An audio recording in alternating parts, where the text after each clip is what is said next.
frame. Just got it sent to us from Strictly BMX. $300 for this beast.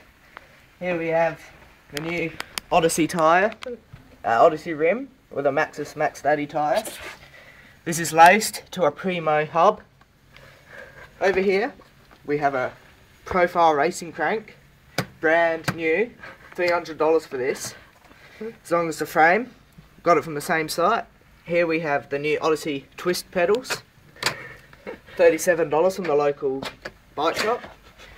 We have the new Dragonfly Daytona handlebars. I paid $90 for these beasts, straight off the top shelf. This here, the new Odyssey Elementary V3 stem, $67 from danscomp.com. Good site, got to check it out. We've got the new Odyssey Adam Ross grips, Odyssey team grips, straight from the shop, brand new, never used.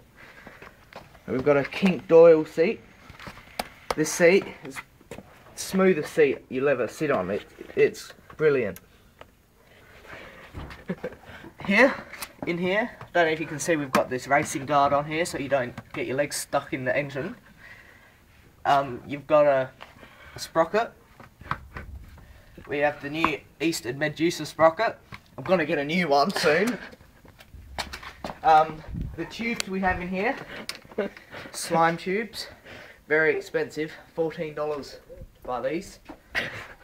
We've got Odyssey seat pole, which has been cut off just about here, so you can customise how you would have your seat. And overall this bike runs so smooth.